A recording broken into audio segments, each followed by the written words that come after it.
everyone, welcome to Kelly's Creative Stamping. This is Kelly, your Stampin' Up demonstrator in Birch Tree, Missouri. And we are finally going to jump into a new journal project. I'm not going to apologize for the fact that we did not do the Artful stamping book. I still want to do that. We'll do that sometime after the first of the year when I work out the snags that were really giving me problems. So we will come back to that. I still want it to be a little purse-sized or craft tote bag sized album. So we'll come back to that one. This month we are working on an October Daily album. If you're not familiar with October Daily, it is a way of documenting the little moments every day through the month of October. It's actually a spin-off from December Daily, which was started by Allie Edwards.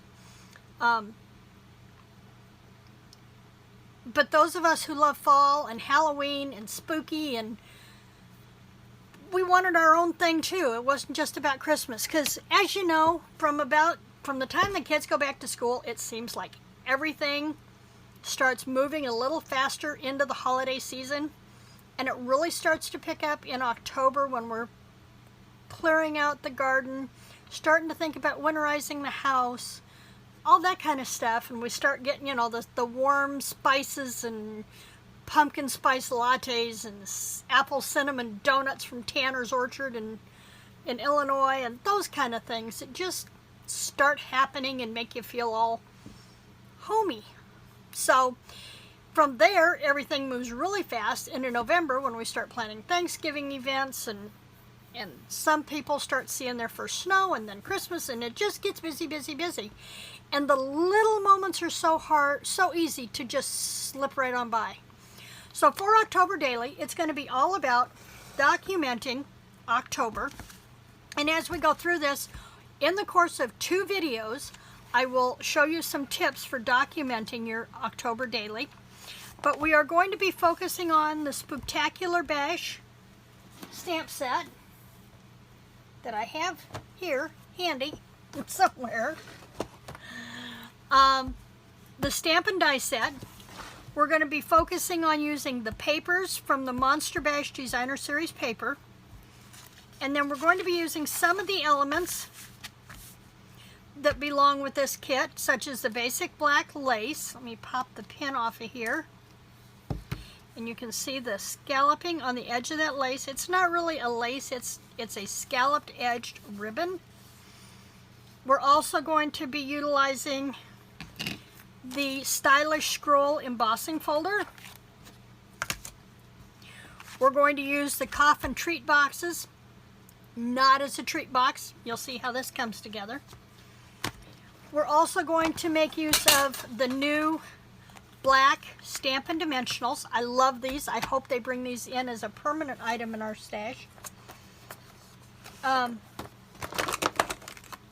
We do have some bottle images here, so you might want to look at your Stampin' Blends. I've pulled Real Red, Light Pineapple Punch, Light Highland Heather, Dark Pineapple Punch, and Light Call Me Clover to get some coloring in there. So we're going to want to pull those. We have cardstock colors of choice. The ones that coordinate with the pattern paper are Basic Black, Crushed Curry, Pumpkin Pie, Terracotta Tile, White, and Cream. I'm also throwing in Smoky Slate. So I have those for us to work with. We may also want a couple of tag toppers. I've got the scallop tag topper and our new one from this catalog, from our All Occasions catalog. Let me pull that one really fast. I haven't labeled it yet, apparently. Delightful tag topper. I need to get that one labeled. The other thing you're going to want is, the photo album, and I think 1 package of the pocket pages will work. I don't think we'll need any more than that. Let me look at the count really fast, because you really only need to document the 31 days. But if you want to add other things to your book or you want to have extra pages,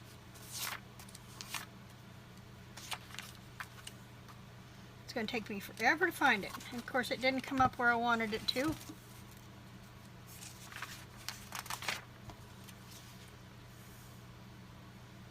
Okay, there are 12 pages. So you might want a couple of different packages of the page protectors. And everything is cut to fit in this album.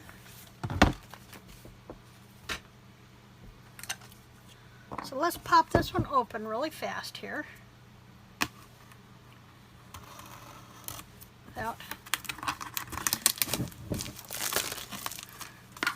Actually, I would have had this open, but I didn't recall having this album. So I had pulled one of our old plain brown ones. But I think this one is so much better with the black border.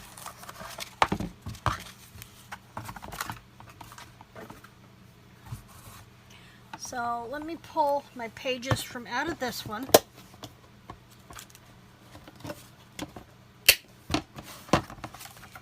And so these pages are effectively, I think, 7 by 9.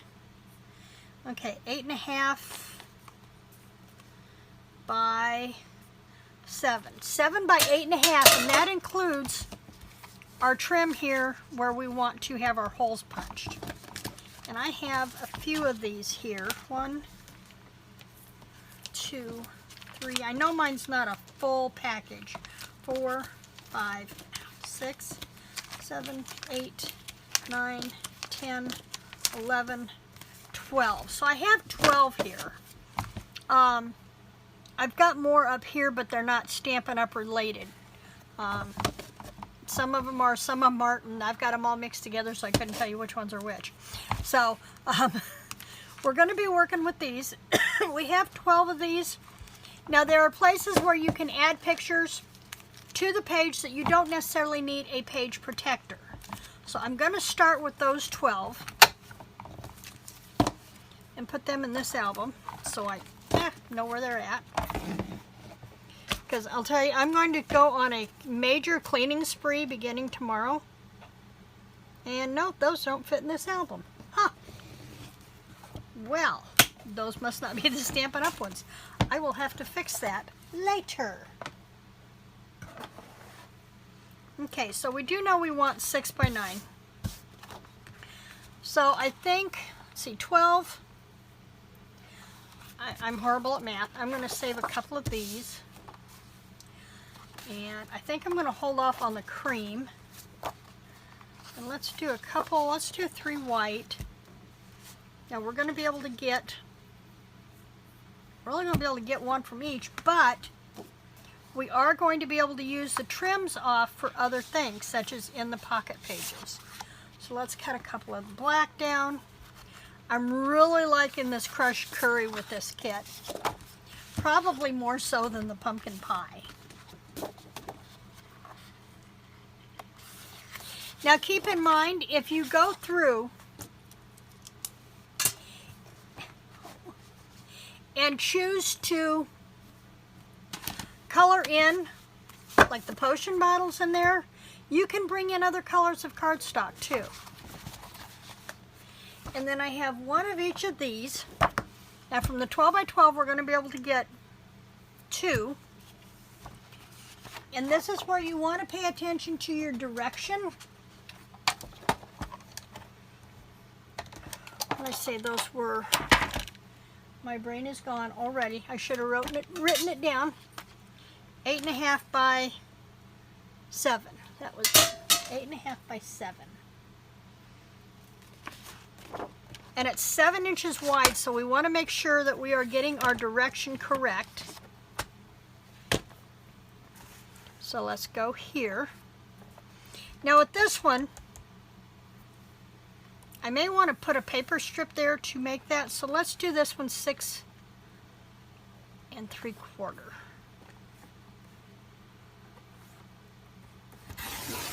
6 3/4 by 8.5. And what that does is allows us room to put a 1/4-inch band here for our holes instead of poking our holes in the pictures. So we've got one of those.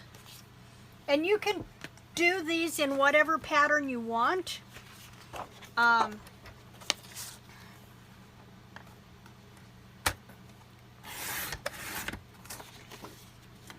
Because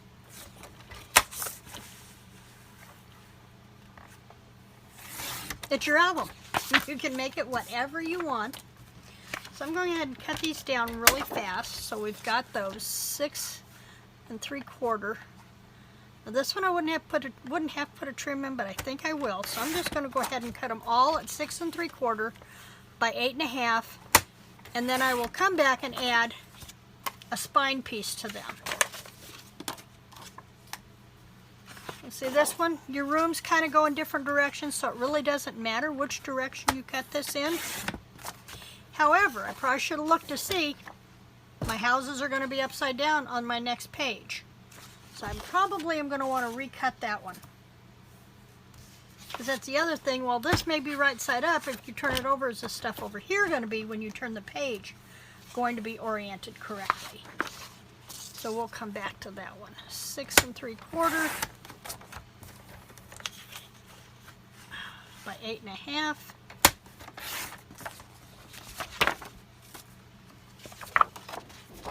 And see, this one, it doesn't matter the orientation per se. It might look cool going this way, but if you flip it over and turn the page, then yeah, you're going to want your bats flying upright and not all crazy.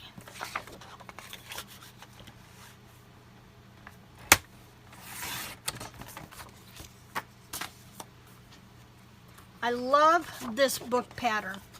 From an author standpoint, this is just cool.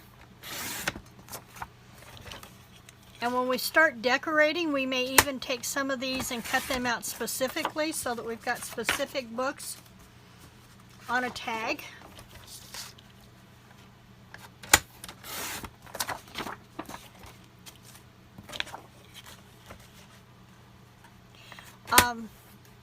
I'm still using our old Stampin' Up trimmer. Sometime before the end of the year, they tell us that the brand new Stampin' Up trimmer is going to be available for demonstrators, which means we're going to have it to play with, and if the reviews are good, then it should be available to customers maybe in the new catalog next year. So something to look forward to.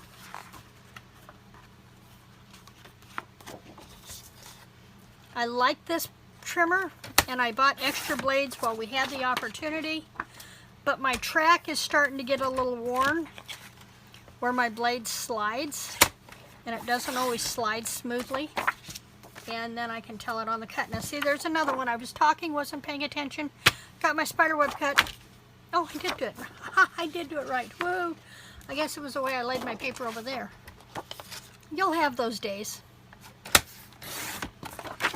I have been trying really hard to get as much done this week as I can. Yesterday and today. Because I'm going to take the weekend off to celebrate my birthday with my sister. Her and her significant are coming up for a 4-day crafting weekend where we're going to work on our junk journals. And she's going to raid my stash. It was funny. She's been to my studio lots of times before. But as she said, she never really knew what she was looking at. Now she knows. Okay, this one is 8 1/2 by 11. So we're going to leave this at the 8 1/2. We're going to turn this. And this one we're going to go all the way over to the 7. It will already have its own. Spine piece for punching holes. But anyway, she said that, you know, before when she's coming into my studio, she never really knew what she was looking at. Now she knows what she's looking at, and she's going to be seeing my studio with a whole different pair of eyes. Eyes that she has recently had surgery on and can now see things without her glasses. So this is going to be a really fun weekend for us to get together and do stuff. Poor Steve will probably be bored, but he has a remote control, he has a recliner, he'll be fine. Now when it comes to the white ones, I'm not sure exactly what I'm going to do on any of these pages yet. Have not worked that out. But white space is always good in a journal because it opens up the potential for lots of room to actually tell a story or to document something that you've done. Whether it's been a full day at the pumpkin patch or that scary moment in a haunted house visit, picking out the perfect pumpkin for a jack-o'-lantern, that kind of thing. It's all going to come, those are the kind of stories that you want to be able to tell, and you want to have room to tell those stories. Okay, so let's see where we are on count. We know that I've got 12 of those pavers somewhere.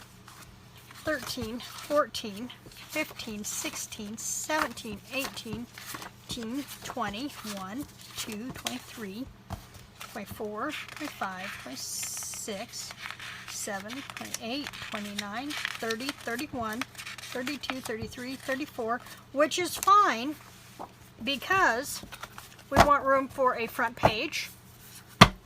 We might want a little extra room to, you know, there might be only just a photo today or a photo prompt or a journaling prompt for today, whereas come Friday or Saturday when the weekend really kicks in, you may need 2 pages to document something. So what we're going to do is let's start by, I think I really want, and I know where it is, this one. I think I want this for my cover page, I really do. Or my back. This one will be my cover page. Okay, so then we've got those there and we've got colors to work with.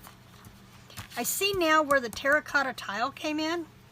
I didn't really think about the terracotta tile there, but let's go ahead and do a pumpkin and maybe a gray or a white. What do you think? Orange and black? Orange and yellow? Well, the fresh curry. I think I like that crushed curry there. And then let's do a black. Let's do another pattern paper here. Oh yeah. Oops. Guess I gathered everything. There we go. Where are my black? This one. Let's do this one. And then a black. And then a white. Black and white are always a good combination together. This one would be good across from a white page. And then we've got black, but you know what? A gray would come in handy there too. Gray would work. I think I really like that.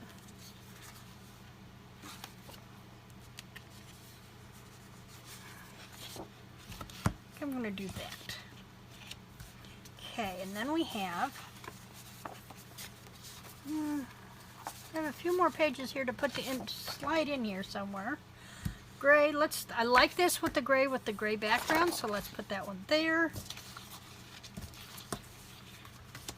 I think a white, no, crushed curry, possibly. A white, bottles. The books. A black, orange, white, there. Now, we need a couple other colors here.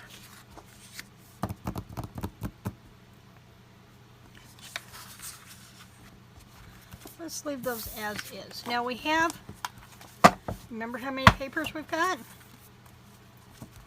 We've got 1, 2, 3, 4, 5, 6, 7, 8, 9, 10. Okay. I think I want to do all of those in gray. We have 10 of those, and we need them to be a 1/2 inch wide. Let's see how many of these we can get off of here. Need them to be a 1/2 inch wide.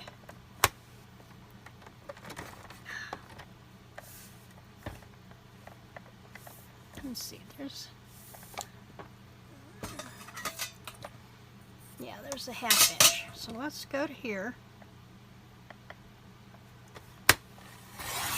1, 2. And we're not going to worry about scoring these this time. 3, like we did in one of our other books. 4, 5, 6.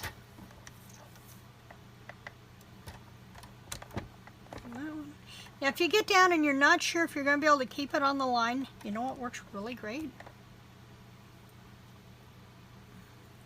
A piece of washi tape. We'll hold it in place for you. So we make sure it's on our line where we want it. Put a piece of washi tape down there, and that will keep your cardstock from sliding around. And see, I can still get another 1/2 inch piece out of here, but I know that I'm not going to be able to hold it in place.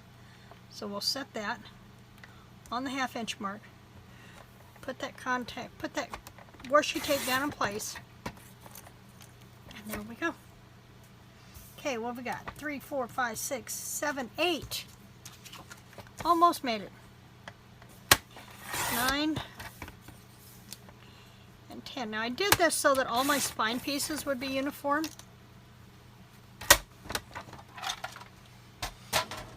And then I'm going to use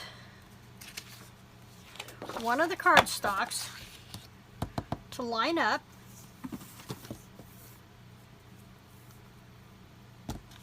And I'm going to use my tear and tape because it is a 1/4 inch.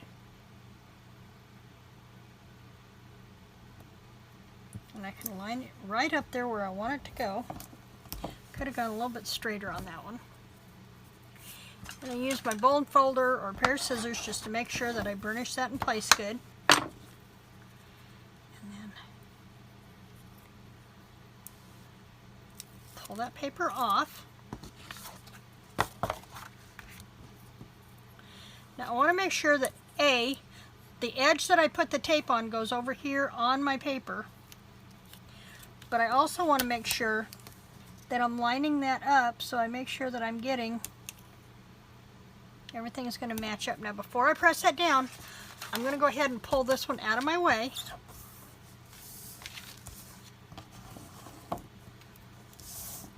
And then I'm going to go ahead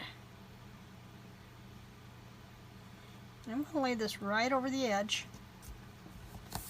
I cannot seem to get that edge down today. I'm having problems with a muscle in my arm. And about the time I go to apply pressure somewhere, that muscle pulses on me and I can't get anywhere. Now, to avoid putting my head in your way, I'm going to take this piece and I'm going to line it up with the edge of the gray.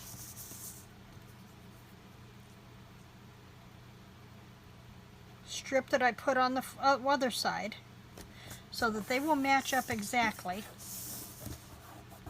And I've got a little bit of booger there.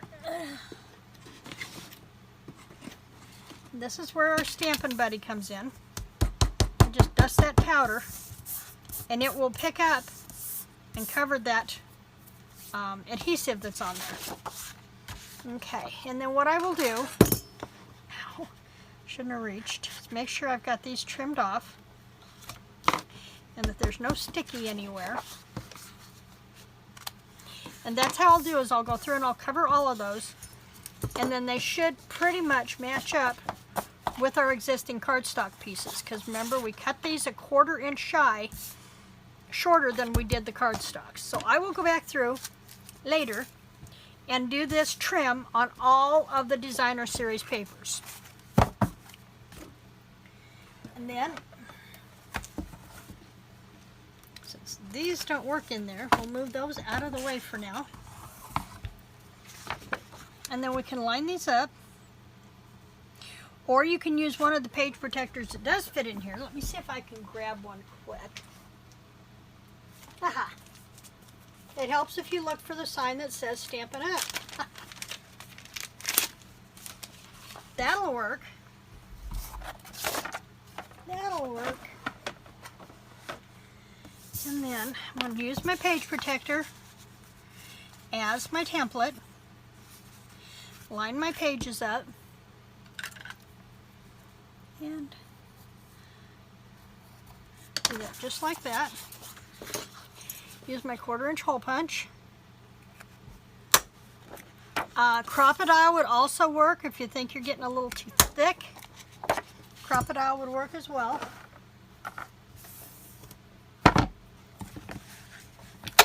I love this album with the black simply because it's a Halloween album. And now I will go through and I'll do all those pages and put them all in here. I'm going to take this one out for now because I want us to do the immediate cover.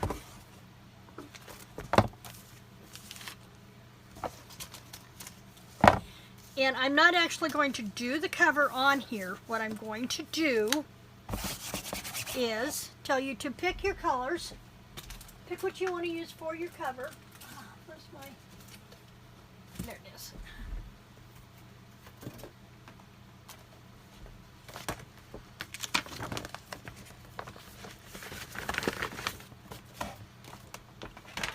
Select the paper you want to use for your cover. Make sure that you cut it large enough that you can butt it right up against where that spine paper stops, and give yourself about a 1/2 inch top, bottom, and on the side to wrap it around. Now I'm going to use this one for the inside cover of mine, and I really think I like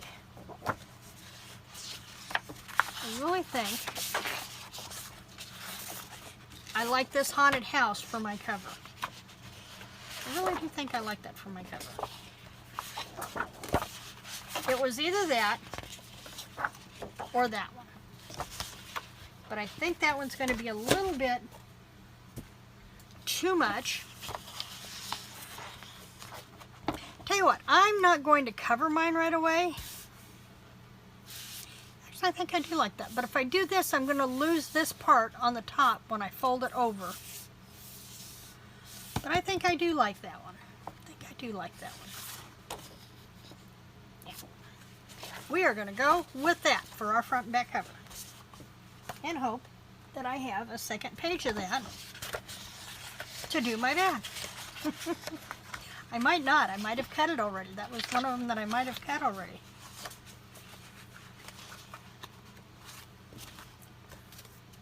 In which case we may have to do something different for the back, but we'll see. So, figure out what papers you want to use for your inside of your book and cut those. Remember, they are cut. The papers are cut 6 3/4 by 8.5.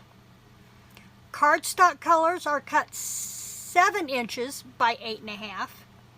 And you're going to want enough pages and photo pages that will take you through October 31st.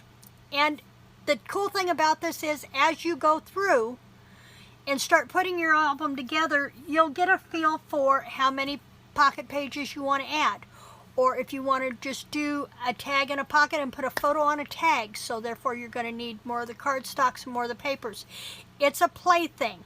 So come back on Saturday and we will put the rest of this together.